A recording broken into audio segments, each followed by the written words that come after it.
what episode is this? 46?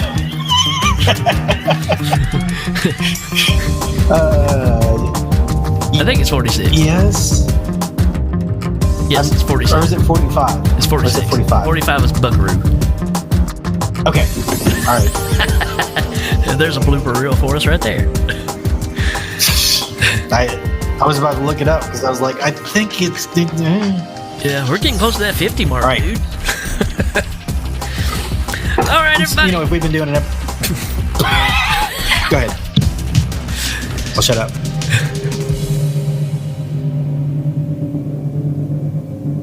Clytus, I'm bored. What plaything can you offer me today? An obscure body in the SK system, Your Majesty. The inhabitants refer to it as the Hell-Ming Power Hour.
Welcome back to another episode of your favorite show, the Hell-Ming Power Hour, where we take you back in time to check out some of your favorite movies, and this week is no different. It is a classic that me and my co-host, who's sitting by, Mr. Danny Bennett, we both love it. What's up, Danny Bennett? Hey, not a whole lot. I'm just in here on Saturday morning thinking about 1997 when this movie came out and how much of a fun romp it is because, man, I've seen this movie a dozen times, if not 100, and every time it's just as good as the last. Right. And I haven't really checked it out in probably a couple of years, but it's one that Danny and I used to check out back in the day, actually, when it came out. And I believe you introduced me to this one, and it just became a favorite of ours. So it is fun to finally get back to some of these movies that we absolutely love and get to talk about. And this is a 90s movie, which we haven't jumped into a whole lot of. But we're talking about Grosse Pointe Blank. And for you that are not familiar, it's just a fantastic movie. Very fast-paced, quick-witted, lots of fun, and just really looking forward into jumping in this one, man. Yeah, and you know, I've recently seen it pop up in a couple of strange places. I was perusing Reddit the other day, and I saw where somebody just out of the blue put a post out there saying Grosse Pointe Blank is a movie about a high school reunion for an assassin, and he was just saying everybody should check it out. And I thought, man, I got to get on the ball if we're going to get ahead of this curve because people are starting to notice these things, and it's a good thing. That's usually how it works here at Hell-Ming headquarters, because when we're recording stuff, it's like we're ahead of our time, but we're only about 20 minutes ahead. So it kind of affects us trying to crank stuff out. Next thing you know, everybody's talking about Buckaroo Banzai or, however that works. So, that's just a curse that we have here. It's what happens when you're ahead of your time. And how are we ahead of our time? We got a time machine. We do have a time machine, and it's helped us out a great deal. I mean, when I don't have time to work on something, I just borrow it and go back, and then I make sure to put it in the trash can. When I get back, I check the trash can, and it's in the bottom. Right. Which you just recently made a trip to the future. I got to hear the actual audio of that. That was pretty cool, man. Oh yeah, well, I'll just take a second to give a shout out to the Witch, because I think he can hear us over some kind of trans time broadcast, but I won't get into the semantics there. Not that I could if I wanted to, because I don't understand that stuff. But yeah, the Witch versus the Doomsday Clock. It's a fantastic, really, really fun podcast, super short episodes, just meat and potatoes, and I had a great time being on there. He's a fantastic gentleman, and I enjoyed every minute of it. Yeah. But yeah, I mean, you actually took the time machine and went and visited him in the future, and he was kind of upset about what's been going on with us and cinema psyops, because he said it causes a rift that goes throughout the rest of time and kind of leads to the demise of the future, actually. Yeah, that's a problem. And, I told him that I'd come back as an advocate. We need to bury the hatchet and not in each other's skulls. Yep. While we work out this problem, I think we can. I think we've pranked each other a little bit, and now it's time to draw this to a close. There is a peace treaty being written up as we speak, so hopefully that'll work out for the best. But before we move on, we've got a new segment that you, the fans, requested, and it's called "What Did You Watch?" We got a song. What did you watch? Did you watch stuff? What did you watch?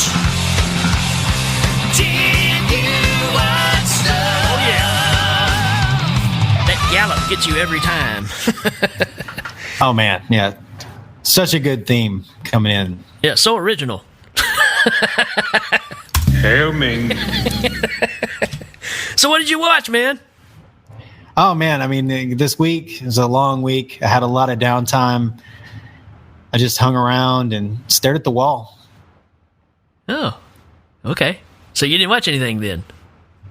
No, I didn't check anything out. Yeah, I do you know what? I really didn't either. I did dream about watching something, but then I woke up. Yeah, did you wake up? Yeah, I woke up. So that's it for What Did You Watch?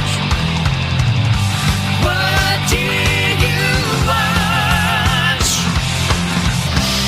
Did you watch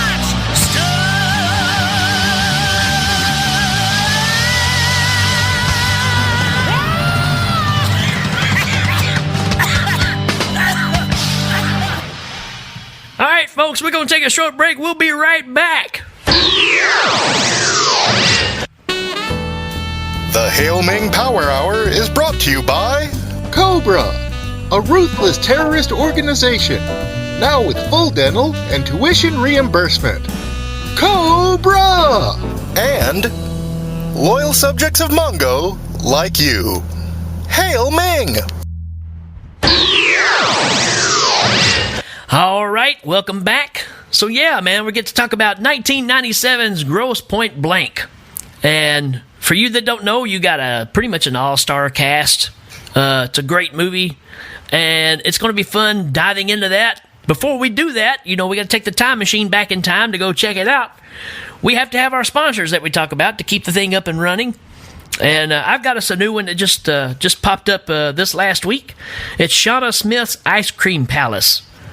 And their motto is I scream, you scream, and then the cops come, and then it gets awkward. Oh, that's a pretty good slogan. It grabs your attention.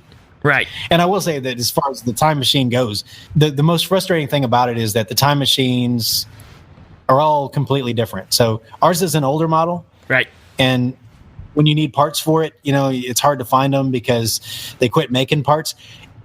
And the real frustrating thing is you could go back in time and get that part before they stopped making it and it was obsolete, but you can't because the time machine's broken.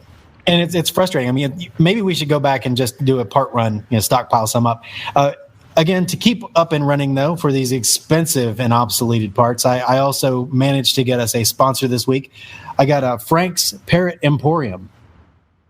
Looking for a feathered friend? We'll give you the bird. I didn't really know where you were going with that one. That's pretty good. Oh, well, you can thank Frank. He came up with it. He was very proud of himself. I'm not sure what he does with the birds that don't sell, because that guy has a lot of really ornate hats with red and blue feathers on them. Well, they probably go to this other sponsor that I've got. I wasn't going to use it till next week, but Chris Chandler's Fu King Chinese restaurant, where their motto is no, we haven't seen your cat. Oh man, I thought it was going to be get some Fu King Chinese food. That's right. All right, so So that said, we have to jump into the time machine. So everybody, it's just you and me. But everybody listening, we're going to jump into the time machine. Here we go. All right. 1997, here we go. Hold on. What? Oh, man. What happened? I don't know. It started off. Huh. Hey, where's the time chicken? He should be right there. He's not in the cage. Oh, man. He flew the coop. We really need to get a better time chicken coop or a time chicken cage or. Hey, there's something. What's that in the coop right there? That looks like a little piece of paper. Huh? That's a ransom note? It's a shopping list. It says Matt Psyop's shopping list. I think it was just caught in the wire of the cage. I think he accidentally left it behind. Matt Psyop stole our chicken. Man, Cinema Psyops just stole our time chicken. Man. Well, so much for the peace treaty. Yeah, exactly. I thought, just like Grosser, I was like, our communications had begun in good faith. Right. What's on that shopping list? Anything good? Just micro condoms, half and half. It says something here about hot Cheetos. Hot Cheetos. That makes sense. It looks like the shopping list for an undergrad going to college in Well, there you go. 1989 or something. All right, guys. Sorry we have to drag y'all through this. Sorry we can't go back in time now because of Matt and Court. I imagine Court had something to do with it. I'm just assuming. But, so yeah, we'll just have to do this movie without going back in time, folks. I'm sorry. I know that's what you look forward to, taking the trip with us. Luckily, we know this movie well enough. We'll be able to handle it. But, yeah, we'll have to figure out how to get back at those guys for this one because they're supposed to be on the up and up and be nice. We talked about the time rift. And here you go. Here they go. They're at it again. We're worried about the witch. We don't want to cause doomsday. But, I mean, I guess some people just got to push it a little further. Oh, there'll be doomsday, all right. But it won't be in the future. Oh, yeah. No. Maybe. Hail Ming. All right, anyways, to move forward, in order to talk about this movie, we still have to have a synopsis, and I hope our synopsis is intact. But I believe this is a favorite of people that have grown up watching Sesame Street. Here's Elmo. Hi, it's Elmo, and I'm here to talk to you about Grosse Pointe Blank. When Martin leaves his dangerous job to return to his high school, he runs into lots of friends, including a very special friend named Debbie. Debbie and Martin have adventures together, and eventually they fall in love. I really enjoyed it. You can't fool me, Court Psyops. I know that's you. That's how it usually sounds, right? Yeah, well, the synopsis was kind of a true one, so. Actually, come to think of it, there wasn't enough cussing in that one to be. Oh, good point. Yeah. All right. All right, so let's jump into it. Danny, Grosse Pointe Blank, why do we watch this movie? Man, there are so many reasons to watch this movie. It's got an all-star cast, and I'd say any one of the big named actors that are in it give a performance that's totally worth watching every single time. But I'm just going to have to say it. That one of my main reasons, if not my main reason to watch Grosse Pointe Blank, is Grosser, played by Dan Aykroyd. Sure. Yeah, Dan Aykroyd is the kind of the rival hitman. He's trying to get Martin Blank, played by John Cusack, on board with his little legion of assassins that he's trying to form. And because Martin won't, he just ends up becoming his enemy. And man, it's Dan Aykroyd. He delivers lines, so clear. He delivers lines nobody else can. He's a fast talker. I love him. He's really funny. Perfect role for him too, man. I mean, this is an ideal, character for him to play because it's the quick wit, it's just the scenarios, it's outrageous. He's wanting to start a union of hitmen, to go against the way the current system is set up. I mean, why not? Why not Dan Aykroyd? He's perfect for that kind of stuff. Well, and he's Dan Aykroyd. I've always been a fan of Dan Aykroyd. So what do you have? What's your reason? Cool. So, again, for you that may be not familiar with this, we all know who John Cusack is. Yes, we all love, One Crazy Summer. We all love Better Off Dead. But I'm going to say it right here, man. This is John Cusack's best movie. Oh, wow. Yeah, I think it's his best movie, best character he plays. With all that being said, though, my number one reason to watch this movie is Joan Cusack. Yes. She brings this movie home, and the interaction between those two is just priceless. And this movie doesn't happen without her being crazy and kooky and over the top. She just nails this movie. And she's his secretary. She works for her brother John, which they're not brothers and sister in the movie, but she works for him as a secretary. And what do you do when you're a secretary for a hitman? I mean, think about the stuff you have to order. And, I'm sure there's all kinds of sound bites and stuff that'll be coming up that'll talk about some of this stuff. But she just makes the movie for me. I mean, it's just one of those things they keep cutting back to. And she's just hilarious. Yeah, and I agree. She plays Marcella, the receptionist for Martin Blank. And not only is she really funny, she's kind of also the only person that can dress him down. Right. He's not impolite or anything, but he's kind of curt with everybody. And she's the only one who can be like, well, you really kind of screwed that up. And you're really in trouble here. So if I were you, I'd get out. And he doesn't always listen to her, but it is a great dynamic because, she's back at home base and she's setting up all the clients and she's just fantastic. I agree 100%. Yep. So if you don't know the story, John Cusack's a hitman. It's become his profession. He's really good at it. He has no remorse. But the job is starting to get to him because it's just the grind of the work, And he gets a chance, or he gets a message that's sent through his business about a class reunion, 10-year class reunion. And, of course, he has no want to go because the whole reason that he's doing what he's doing was to get away from that whole area. And it just, one thing leads to another, and he ends up going back to his class reunion, and trouble ensues. And trouble ensues. I mean, well, that's kind of the point, isn't it? Is that, and that's one of the reasons I like the movie just overall, is that it's kind of a love story. It's definitely like a dramatic piece, and that it has all these, returning to old relationships. But it's also, it's also has to do with him being an assassin and kind of the danger that brings to his everyday life, which makes it exciting too. I mean, I agree with you that it's definitely one of, if not the best, John Cusack movie out there. And I think he would agree because he talks about it very fondly when he's talked about, he's not afraid to tell you when he doesn't like something.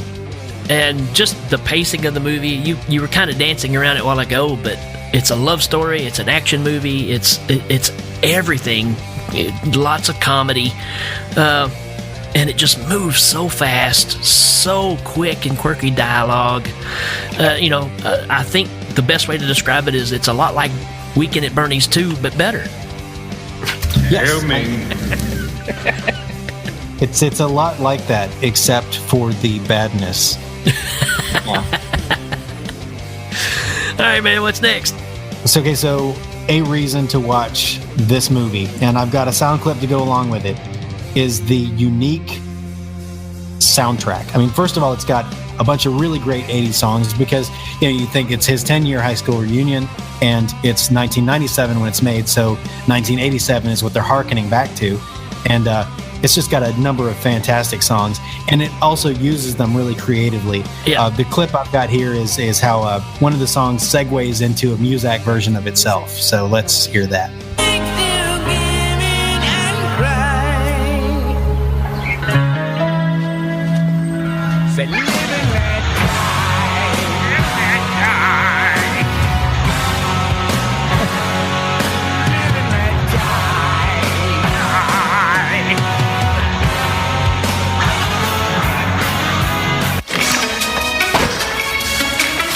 Here's your receipt. Thanks. Have a nice day. Yeah, it changes to the music. So it's great. Yeah, and it's a great segue. He walks into a gas station that was on the land which his house was once on, and he's pretty upset about that. It's great, man. The ultimate art. Yeah, and that, again, it's another really creative element to the thing.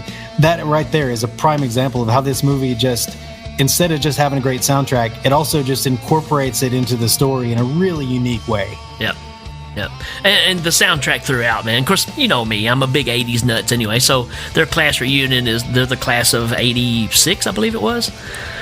And soundtrack is just, classic 80, when they get to the class reunion and stuff. So, but throughout, man, I mean, you got some Violet Films in there and a lot of good stuff, man. It's a great soundtrack. And Violet Films has got the Clash.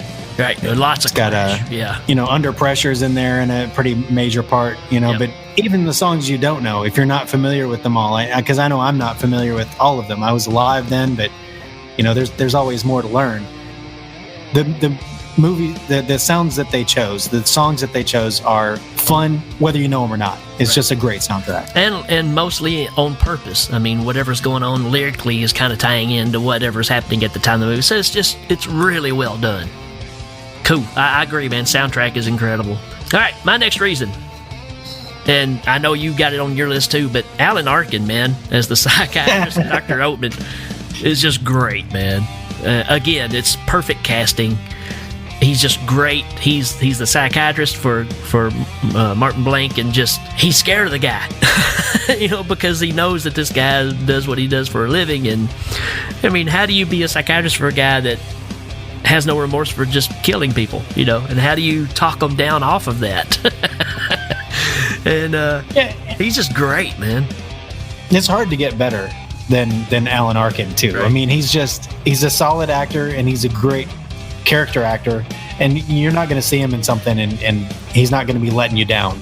And this gives him a great opportunity to do what he does best, which is kind of give that contemplative, older character, and he gets these one-on-one sessions and these phone conversations with John Cusack that are just amazing. Yep. And matter of fact, when it gets to top 5 lines, one of his lines is mine. So, yeah, I mean, man, just talk about just dialogue in this movie in general. There's really no way to do a top 5 lines, because this whole movie, as far as the script and the lines, is just incredible. Dialogue is top notch. Yeah, I agree completely. I mean, I've got that clip of when you first meet him as Martin Blank's psychologist. Roll that beautiful bead footage. Shouldn't you be taking notes or something? I'm not taking notes, Martin, because I'm not your doctor. Please don't start with that stuff again. Martin, I'm emotionally involved with you. How are you emotionally involved with me? I'm afraid of you. You're afraid of me. And that constitutes an emotional involvement, and it would be unethical for me to work with you under those circumstances. Don't you think maybe you're just upset because I told you what I do for a living and you got upset and you're letting it interfere with our dynamic? Whoa. Martin, you didn't tell me what you did for a living. Yes, I did. You didn't tell me what you did for a living for 4 sessions. Then you told me. And I said, I don't want to work with you. And yet you come back every week at the same time. That's a difficulty for me. I love that. And yet you come back every week at the same time. Like he just refuses to not be his patient. And that's the relationship they have throughout. It's awesome. Yeah, he calls him up all the time, even when he's out doing a job. He's calling him and saying, Doc, I've been thinking about this. He's like, why do you keep calling me? All right, man, what you got? I'm going to say Minnie Driver. Looks great and is great in this. So yep. Minnie Driver plays Debbie Newberry, John Cusack's old flame that he actually left waiting for him on the night of prom and just disappeared for 10 years. And, when he gets back, she's there, and he kind of tries to reconcile with her, but he doesn't know how because he's awkward. He's been killing people. He's been a lone wolf for the last 10 years. And I love the fact that, he's still awkward. He's still kind of paranoid, and she doesn't know why. But the way she plays off of him, I mean, she's just awesome. And again, you have to have this in order to tie into him going back home and reliving the past. Apparently, they were supposed to go to prom together, and he stood her up. As a matter of fact, he just left. He didn't just not show up to pick her up. He apparently just took off, left the Skipped town. Yeah. So, and all that ties into the story of what's going on here. Yeah, obviously, he's a troubled individual, and he's trying to do the right things, but he happens to be in a job where you don't do the right things, and he has no remorse for it. He's like, yeah, basically, if somebody pays me enough money, I'll kill you, and not think anything of it. It's just interesting how they tie all these characters together and make it not a dark subject. I mean, this movie could go a lot of different ways, but it's really entertaining. And he's got this rationality he's throwing in there where he's like, anytime anybody brings it up, like, well, you do kill people for, he's like, hey, look, if I show up at your door, you did something to bring me there. He says that like 3 times, and you could tell it's a mantra he's told himself because he's starting to feel like maybe he shouldn't do this. Right. So if you've seen Cameron Diaz in The Mask, she looks young, she looks healthy. And you look at her now, she still looks healthy, but she's really thin, right? It's kind of like that with Minnie Driver in this. She looks young, she looks healthy. I don't think she's ever looked better in a movie for me. She's very beautiful in this, and it's the same kind of thing where as she got older, she's still pretty. But recapturing this, I bet she's glad to have this on film because she really looks great. She's also the DJ there in the town, so she's spins records at the local shops, and she's super cool. Yeah. And of course they're getting ready for the class reunion, so she's starting to spin all the old classics. And John Cusack shows up, and she's instantly has this weird flashback. So there's this total love-hate thing that happens because the first time they see each other, they're staring each other down. If she's going to slap him or what. And they just have this big kiss there for a second. But you can tell there's this thing lying underneath of the past of what's happened. So that gets revealed as it goes along. I'm going to move on to, it's kind of a couple of things. It's based around one person, but I'm going to say the shootout at the convenience store with Benny the Jet Urquidez. And for you that don't know who he is, they call him Benny the Jet. He's a martial arts choreographer for a lot of different movies with martial arts stuff, and here he is kind of doing his own thing. And he's a hitman as well that's been hired to take out our main character. He's been hired to kill him because of a job that went bad where some rich guy's dog got blown up. This rich guy's dog got blown up on a previous job. Martin Blank was there, and so this guy wants revenge for his dog. Right. And he's hired this guy who John Cusack refers to as a ghoul. Yep. And he's a scary looking guy. Yep. And also he shows up at the reunion later, and It's one of my favorite things in there. He shows up, and the lady's like, "Oh, hi," and who might you be? And he goes, "It is I, Karen Stevens." And he just grabs a name badge off the table, like looking at it while he says the name. And she's like, "Well, you sure have changed." Yeah. But yeah, I agree. He's a great reason to watch the movie because, again, there's action in it, and he ends up in a couple of really good action scenes with John Cusack too. The shootout scene, and then of course I've got it in the notes too. Is the whole the school hall battle that they have is just absolutely great. It's fantastic. All right, that's my reason. What you got? All right, I've got it. Here's a quick reason. Another reason to watch Grosse Pointe Blank is the meeting the old teacher scene, right? So it's a movie that is comprised of a number of really quick scenes that are all excellently delivered. He goes back and meets his mom and dad. His mom's in a home, and his dad's dead, and he kind of has like a reconciliation there. But he meets an old teacher, and it's every conversation you've ever had with an old teacher that you desperately wanted to impress. And you come back and you say, "Hey, you look great." And they're like, "Hey, it's you." And you can tell they're interested in what you're doing, but they have to get back to work. And it's just this great little tense scene between him and a teacher where he's trying to impress her, and she's happy to see him, but she's got to get moving. And it's just another one of the reasons why this is a great movie, because these little moments in it are so relatable. Yep. It's one of my favorite movies because there's so many scenes like that, and I love it to death. And again, it's just the marriage of so many different things. Like we were talking about with the songs and stuff. Like I was talking about with the fight with Benny out in the school hall, and then at the end of it, there's a lot of blood in the hallway and all that stuff. But he gets his buddy that was his friend from high school who just happens to wander down the hall when all this is going on. And he's like, of course he goes into, is that guy dead? Yeah. So he gets his buddy to help him. They just grab some banners off the wall, off the high school walls to wrap the body up. And while they're disposing it, 99 Red Lift Balloons is playing. It's just like, wow. The way it's just pieced together is just great, man. Well, and a few things about that scene. I mean, one, who plays his friend Paul? It's Jeremy Piven. Jeremy Piven. I mean, we already talked about the cast being stupendous. I mean, Jeremy Piven plays his friend, and as soon as he meets him on the street, it's like they're right back there in high school again. He's not paranoid anymore. He's just palling around with Paul, and this is a real friend, because after 10 years of not knowing what you're doing, he shows up and you just killed somebody in the hallway, and what does he do? He helps you hide the body. Right. And I do love the scene, too, when they first meet up, but he's still on the clock, and he's going to show this house. And John Cusack's just standing out in the yard while he's showing his house to this couple. And then you get the security guard guy that comes up. Hey, man, how's it going? Hilarious. Yeah, again, it's just all these characters, such quick dialogue. Every bit of it's just hilarious. You'll watch this over and over and just pick up on new things every time. It's hard to say what is a favorite line, because there's so many great lines in this movie. And absolutely. When he's showing the house to the family, and it all gets real quiet, and John Cusack says, I'm not married, but if I was, it would be a woman like you, and I would want to live in a house like this. And they just wander off, and he's like, I don't think they're going to call back.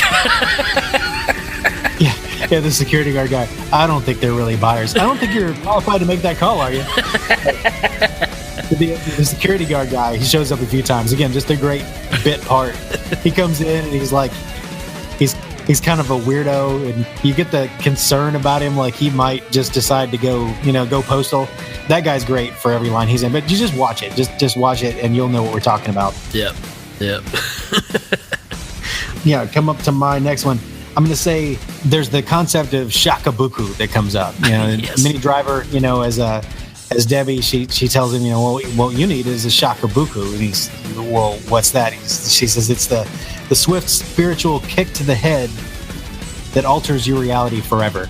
And it's just a great little thing to bring up, because that's exactly what he needs, and that's exactly what this return to the 10-year high school union ends up being. Yep.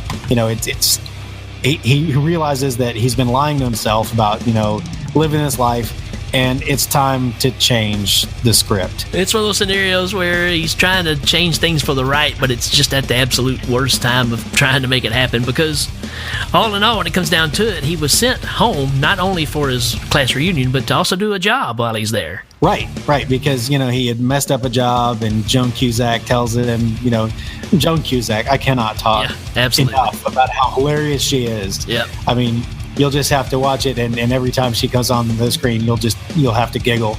Let's play the sample of Joan Cusack on the phone to a vendor there. Wait, hold on a second.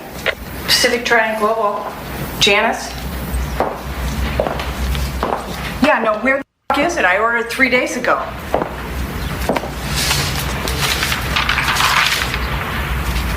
No, that doesn't work. That's not right. Let me go over it again, all right? Let's see, 3,000 rounds of 9mm subsonic. You had that. I gave that to you on the list. Well, I don't give a where it is. You get it here now. Amelia? I'm sorry. Yeah, no. No, it's not going to be a boring soup. That's just the base. You put the chicken in, you've got to add other flavors. Carrots and celery are just a base of a soup. I don't know if it's going to be your lines or not, but when he calls her Sergeant Pepper because she's wearing that double-breasted shirt, it's just got so much stuff in it, man. I wish I probably should have gotten more sound clips of her, but you get the idea. This isn't the idea behind Hail Ming Power Hour. We don't do the whole movie for you. Yeah, we tell you the reasons to watch the movie. It just so happens that there are a zillion reasons to watch this one. Very true, man. It's got a lot of stuff. It's hard not to give much away. The whole point that he's at home to do this job, and it's somebody he cares about. I mean, it comes out in the last several minutes of the movie that his hit is related to someone he knew while he was living there. And I think that we can leave that right for you to find out. I think that's fine. But so he decides to do the opposite because he knows these other people are coming to try to do the job before he does, because it's all part of the whole Dan Aykroyd's union. You know, they're going to start trying to, you know, capitalize off of these jobs and get them done before other people that's not in the union. You know, that kind of idea. That plays into my very next reason. So we can keep talking about it. My next reason is Grosser. You know, Dan Aykroyd's character sells him out, right? When he finds out that he took the job in Detroit, he sells him out to the feds, and he gets 2 NSA agents on his trail, and they are 100% a reason to watch this movie. It's played by Hank Azaria and K. Todd Freeman, who I've seen him in lots of stuff. I get him confused with another actor, but most recently he plays Mr. Poe in the Netflix series of Unfortunate Events. But in this, he is hilarious. Yeah, they're both, and they have this back and forth. I have a couple of clips of that, but yeah. Well, we can get to those later. You've even made a reference before that, you know, you and I, our relationship is kind of like these two guys. So it kind of reminds us of our, you know, our everyday conversations we have and stuff. So yeah, let's see. We got this one here. You've never met Martin Blank. You know, Grosse pointed him out to me. I'm telling you that you never met Martin Blank, okay? No, 17 months ago I was posting a walk in Lisbon and he was there. He hasn't been in Lisbon since 1990. You know how I know that? I read the file. Read the file. No, actually, as a matter of fact, I actually talked to him in Bond. You always have to know everybody.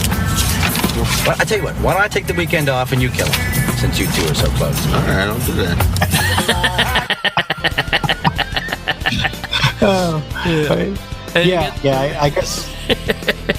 I guess I would be the Hank Azaria character in that. You know, oh yeah, well, you know what? Well, I looked it up, and you're wrong, and you're just like, yeah, I'm not wrong. Yep, that's us. Yeah. And here's the other clip. What do you mean, do his job? What am I, a cold-blooded killer? I'm not a cold-blooded killer. Wait a minute. No, you wait a minute. You want to kill the good guy but not be the bad guy. It doesn't work like that. You gotta wait until the bad guy kills the good guy. Then when you kill the bad guy, you're the good guy. So, just to clarify, if we do his job, we're the bad guys. And if we do our job, we're the good guys. Yes. That's great. That actually does sound like some of our conversations.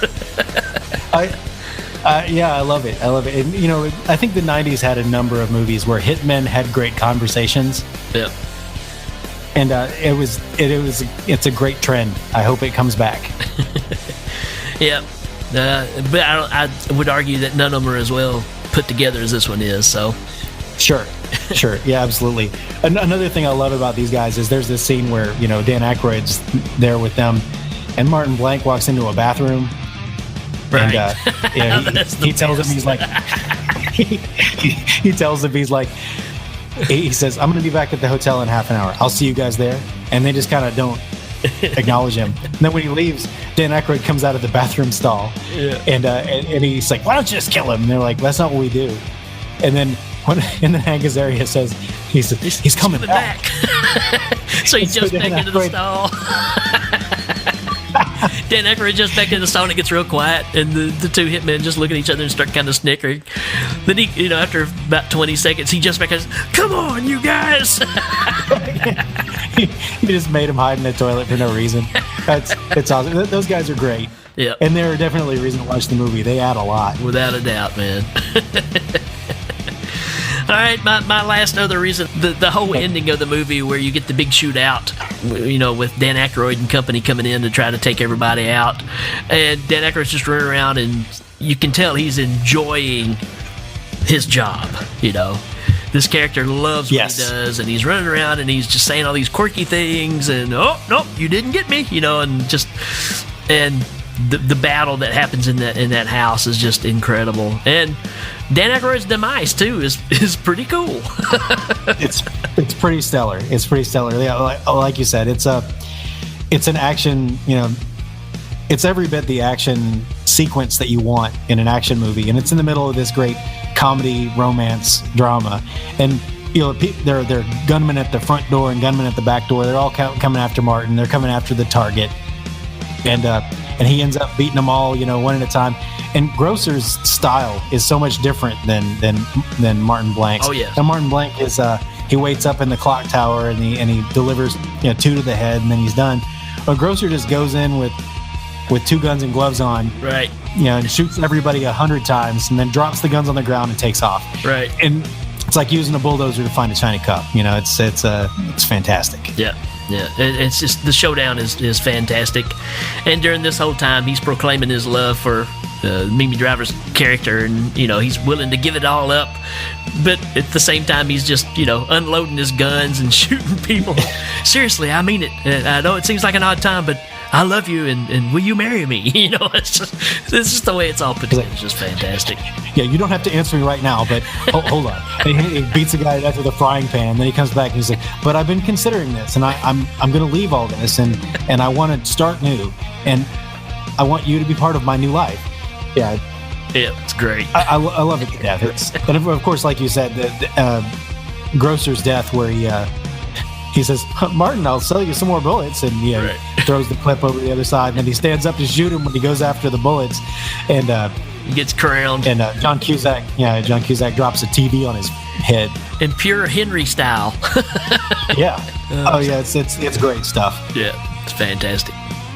All right, you got anything else? I'm just gonna run through just a few things. Yep. There's an airplane.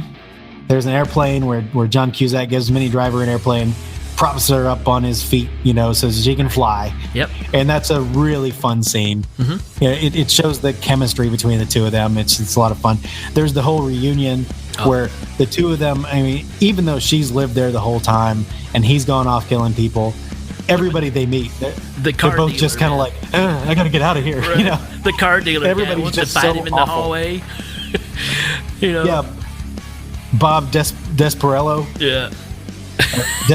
Bob Destapello, who's constantly saying, "Hey, you want to do some blow?" And everybody's like, "No, I don't want to do some blow." At the end of every conversation, it don't matter if it's a good or a bad. What if I just punch your face in? Hey, man, come on, we don't want to get to that. Okay, you're right. You want to do some blow? I'll do some. And when they have that when he reads the poem, these are my words. It's like, oh, you got something? Well, lay it on me. And he starts with a poem, and it's so slow. And John Cusack's like, that's really good. He's like, there's more. He's like, yeah, I can tell. Jump to the end there. Really good. I think the end of it is for a while. For a while. Yeah, Bob Destapello is a reason to watch the movie. And then really, just like you, Debbie's dad is a character in this, and he's the I'm going to meet you in the living room with a shotgun dad for about 2 minutes, and then he says, out of hell with this. You want a drink? And he's like, I kind of like a drink, but I got to go. He's like, oh, y'all have fun. It's just, I'm not going to play this part anymore. It's been 10 years. I don't care. My daughter is an adult. Y'all just go. I'm not going to do this. Right. And again, it's another example of just how this movie is so well put together. Yep. I don't have any reasons to watch it other than just watch it and find your own reasons, because there's a ton. Yeah, there's a ton of them. And another thing, too, is when people always ask him what he's been doing for the past 10 years, he tells them. And, of course, nobody believes him, So what are you doing now with your life? Oh, I'm a professional killer. Oh, well, that's, I guess that's a good way to make a living. I mean, then none of them takes him serious. And that's the funny thing, too. He doesn't lie and cover it up. He just blurts it out. And which ties into my top 5 lines as well. So absolutely, I'm with you. We can go to top 5 lines. I'm just going to say that I agree with you 100%. The great thing about it is that he doesn't make up what he's been doing. Right. He just decides, I'm going to tell everybody I'm a professional killer. And everybody's just like, well, they didn't expect that, so they don't believe it. Right. So that brings us up to top 5 lines. Top 5 lines. Top 5 lines. Yay! You want to kick it off, man? Sure. I'm going to give my top 5 line is a Joan Cusack line. And, she's at the whole beginning, he's doing a job and she's reading him the pamphlet for the school reunion, and he's telling her to stop. And afterward, he finally breaks down and he says, Fine. Did you go to yours? And she says, yes, I did. It was just as if everyone had swelled. Yeah. Oh, it's so good. Yeah. My first one is when he calls Dr. Oatman, or he's talking to him about going back to the class reunion. How about just don't kill anybody for a few days? See what that feels like. And he goes, all right, I'll give it a shot. And he said, no, don't give it a shot. Don't shoot anything. And just, it's nonstop stuff like that. It's just great. Oh, yeah. Yeah, I'll give it my a next shot. line. No, don't. No, don't shoot anybody. And I've got another Dr. Oatman line too. So, Dr. Oatman's talking to him, and he's guiding his whole session. He's like, "Hey, shouldn't you ask me about stuff? How are you feeling?" He's just going through the motions, trying to end this thing. Right. And he says, he finally interjects, and he says, part of the problem, and if you don't mind me mentioning this, what's making you miserable is the angst over killing lots of people. And it's just such an obvious thing. It also factors in that he asks him about, he says, shouldn't I talk about my dreams? He's like, yeah, what about your dreams? He's like, I had a dream where I'm and he goes through this whole thing talking about being the Energizer Bunny, but they never use the word Energizer. It's the battery bunny. Yeah. I love the fact they never use it. But he says, well, that's a terrible dream. He just keeps going and going and has no life. Right. And, their session's fantastic, but I would say maybe the angst over killing lots of people. Right. The next one I got is Mr. Newberry, when he's sitting there talking to him, and he asks him, like we've been talking about, so what have you been doing with your life? He goes, professional killer. And he goes, oh, good for you. It's a growth industry. And that's the way people respond to it every time. It's like, everybody yeah. Well, that's good. It's kind of like, since you're screwing with me and you're not telling me the truth, I'll just make a joke about it, because nobody believes him. Right. And the funny thing is he's kind of reaching out to people by saying that, like, maybe I'll get some kind of judgment on what I do, and everybody just decides not to. Right. So I've got a line from Martin where he's talking to Dr. Oatman on the phone. That's awesome, dude. After he finds out that his house has become an Ultimart, he says, I guess it's true what they say. You can never go home again, Oatman, but I guess you can shop there. I love it too when he calls him later on to cancel his meetings, but it's like, because it's just going wrong, and he's just giving him all the rundown of how bad of a psychiatrist he is and stuff, and he's there with a client. Seriously, yeah, he's got a client there that he's trying to session with, and he picks up the phone. He's trying to stop it from so she can hear it and all this stuff. It's great, and she's crying too. It's awesome. All right, my last one is when John Cusack's talking to Bobcat Goldthwait, and he says, "You gonna eat that omelet?" Oh, there's an omelet scene. Yes, there is. I couldn't hold myself back. I've got two more lines. Yeah. Plus the fact that I took samples from this movie, which I'll continue to do because I had a good time doing that. I've got two more lines. One of them I quote all the time. I quote this line all the time. It's from Paul, played again by Jeremy Piven, and it's, hey, you look good. You started working. He says, yeah, I stopped pouting on the sidelines, got in the game, joined the working week. Why don't you valet park your high horse and take it easy on your old buddy Paul? I say that all the time. I messed it up every time, for a line that I quote. I probably didn't get it right. I quote it all the time. My last line, I quote it all the time. Wrongly. My next line is from the guy who works at the Ultimart. After the Ultimart explodes. Yes. And John Cusack has to be, or Martin Blank's like, are you okay? He says, no, I'm not all right. I'm hurt. I'm pissed. I got to find a new job. I got to find a new job. He kind of shrugs off his hand. I love it. It's hilarious. It's great, man. All right, that's all of that. We're going to go straight into... Rating time. This will be a good one, man.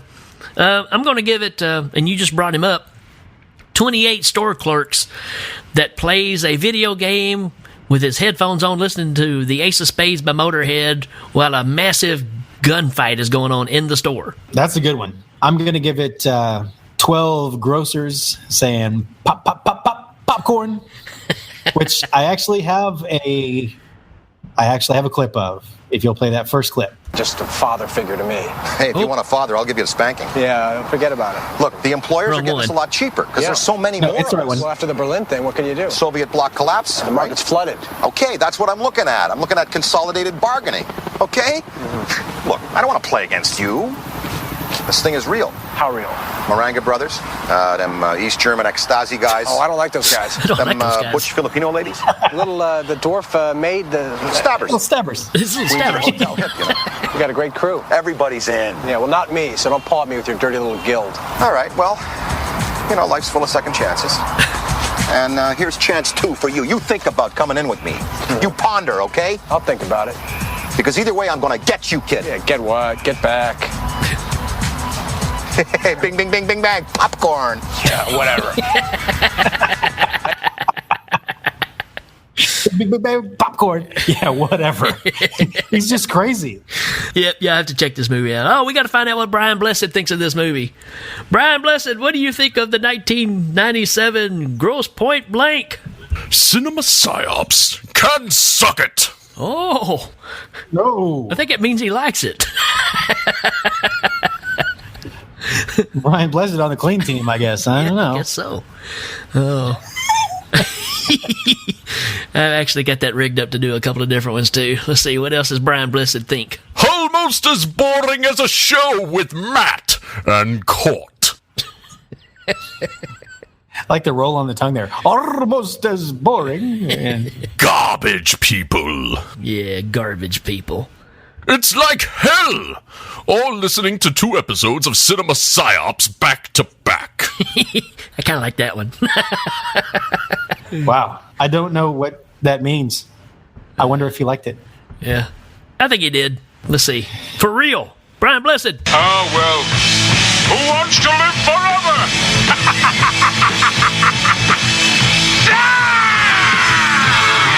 That's right. Nice. All right. All right, folks, we'll be right back.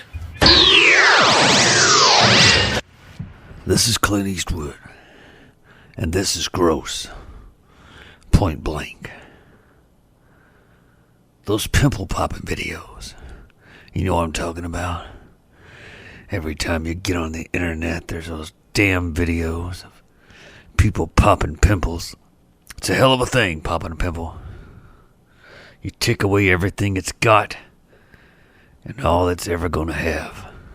You ever notice how you come across a pimple every once in a while you shouldn't have messed with? Well, that's me. You see, in this world there's 2 kinds of people, my friend.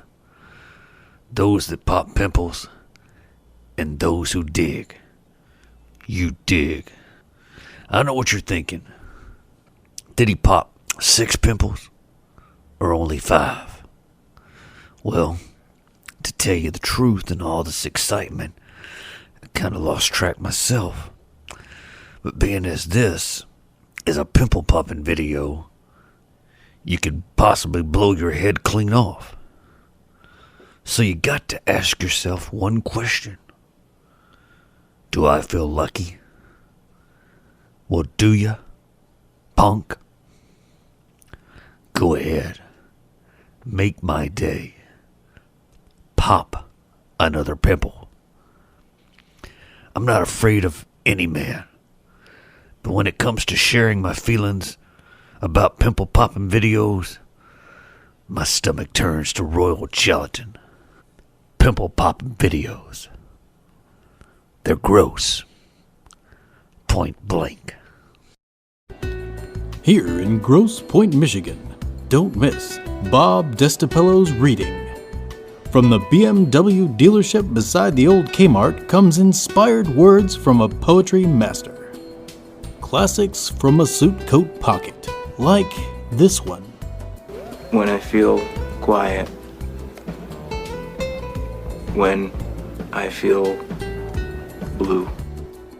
And who could forget this one? For a while. For a while. Haunting stuff. And all the new material that he's been working on in the last 6 months. You want to do some blow? Don't miss Bob Destapello's Words. every Tuesday in March at the Perky Nurple Coffee Spot. Oh, welcome back, Pointer. It's Arlene Haslot Joseph. And who might you be? It is I, Sidney Feldman. Are you tired of spending good money on a hitman only to have the job fall short? Are you tired of conflicting assassins spending more time destroying convenience stores in an attempt to kill each other rather than taking out your target? When it comes down to it, are you tired of people you hate still breathing? With Grocers Assassination Union, you get quality murder at discount pricing. By running all contracts through one organization, we make sure that the jobs don't overlap, which leads to a bloody mess. Literally, a bloody mess. Also, you get a team of professionals to make sure your job gets done. With a single loner assassin, you run the risk of having your job fall through because the man you hired falls in love with your target's daughter or has a newfound respect for life. With the GAU, if one assassin can't do it, we have a replacement all ready for you at no extra charge. We make killing expedient, efficient, and fun, and we pass the savings on to you. Want someone shot down? You got it. Want someone poisoned in their sleep? No problem. Need a jogger dead? We'll make it look like the first 5 minutes of CSI. So call Grocers Assassination Union at 1-800-476-7277. That's 1-800-GROSS-ASS, where we put the professional back in professional killer. At Grocers Assassination Union, we'll kill people for money. And now, did you know? With the 37th President of the United States of America, Richard Nixon. My fellow Americans, this is Richard Milhouse Nixon, and this is the Hell Ming Power Hour, and this is Did You Know about the movie Grosse Pointe Blank. Did you know the movie Grosse Pointe Blank features appearances by most of the acting members of the Cusack family? Joan Cusack, John Cusack, Ann Cusack, and Bill Cusack. The only one missing is their father, Tricky Dick Cusack. Did you know Jenna Elfman was wearing a body brace at the dance that was a tribute to Joan Cusack in the movie 16 Candles? Did you know my nickname, Tricky Dick, is Grosse Pointe Blank? Did you know George Armitage originally planned to shoot the high school scenes at Grosse Pointe South High, but was unable to get permission from the school board? They felt that it would be inappropriate to show someone graduating from Grosse Pointe school system to become a hitman. Did you know Martin's invitation to his high school reunion, which is tucked into the mirror as he gets ready, requires attendees to dress to kill? Did you know that Watergate does not bother me? Does your conscience bother you? Tell the truth. Did you know there are several Bond movie references, including the attempted poisoning by string from You Only Live Twice, and the Guns N' Roses version of the theme from Live and Let Die, which Martin listens to just before he enters the Ultimart for the first time. When he enters the Ultimart, it changes to a Muzak version of Live and Let Die that picks up exactly where G and R left off.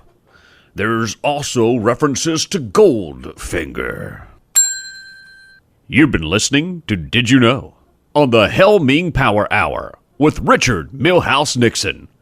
Did you know I'm still not a crook?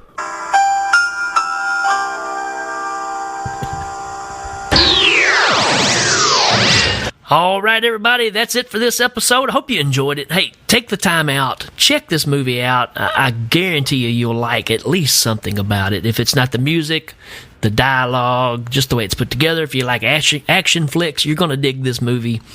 If you like just quirky Tarantino-style dialogue, you're going to like this movie. It's just a whole lot of fun, and we're both just really big fans of it. Glad we could share it with you. Yeah, exactly. There's what they're calling... There's a movie called War Incorporated that's kind of touted as a sequel to it. It has John Cusack in it. I watched it based on the fact that it was kind of called the sequel to Grosse Pointe Blank. It's not as good. You know, you might want to check it out, but if you've seen that and you thought, oh, I didn't like that one, so I'm not going to check out this one, Grosse Pointe Blank is much better. It's a very fresh movie. It's a really well done. It's got great actors in it. I mean, Jenna Elfman shows up just as a cameo in it. And she's funny. It just people show up in it. It's really worth a watch. I cannot express that enough. Yep.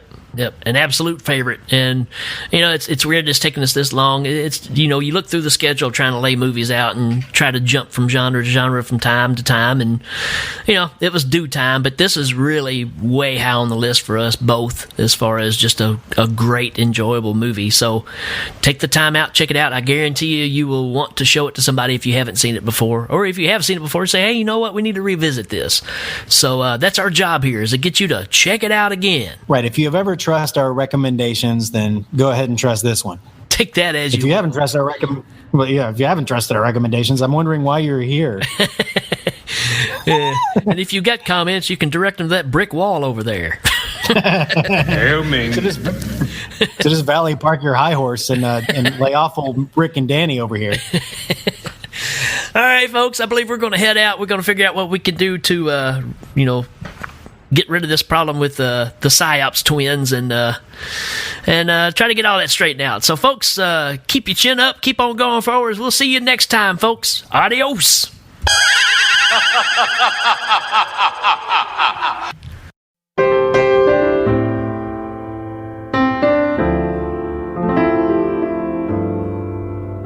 Hello, everybody. Dear Points High alumni, can you believe it's been 10 years since you left Grosse Pointe? Where are you now? Are you on an outward bound canoe trip like Brooke Stenson? Or perhaps in charge of public appearances for the NFL like Leslie Gunther? Sandy Glasser owns a cheese shop. Looking at yearbooks and pictures evokes so many memories. Some good, some bad, but all interesting. Whenever news of you filters back, the school is excited and proud of your accomplishments.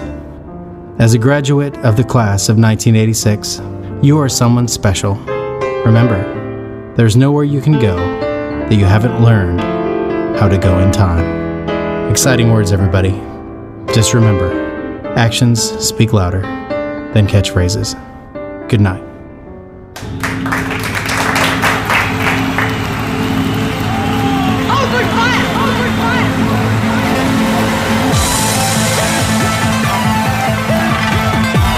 Members of the audience will receive the following: classic curves by Dittos, the pants for Feel Good Company, a gift certificate from Maruchan Ramen Noodles, Rice-A-Roni. All guests receive a copy of the Ming home game. Thanks to the creative minds and special appearances of Mark Allison, Jeremy Finch, and Jacob Kennedy. Hail Ming is a proud member of Legion Podcasts.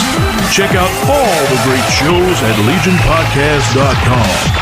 Hail Ming is available on iTunes, Stitcher, Google Play, and Legion Podcast. This is Dan Pardo saying good night.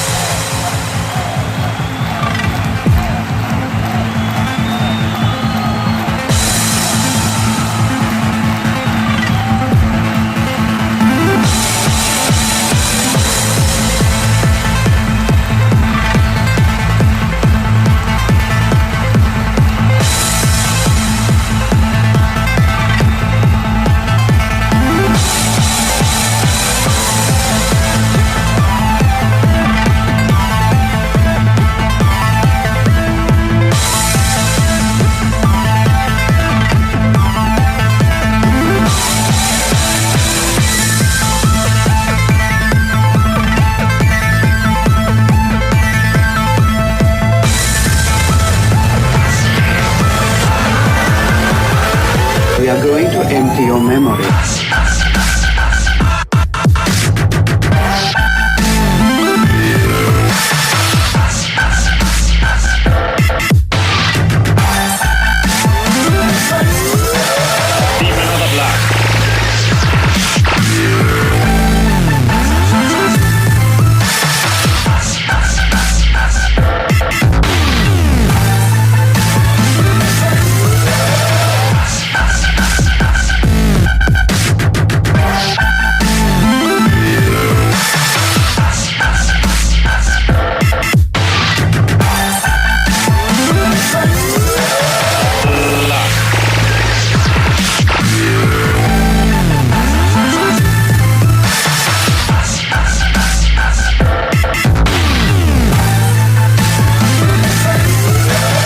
If we stop the torture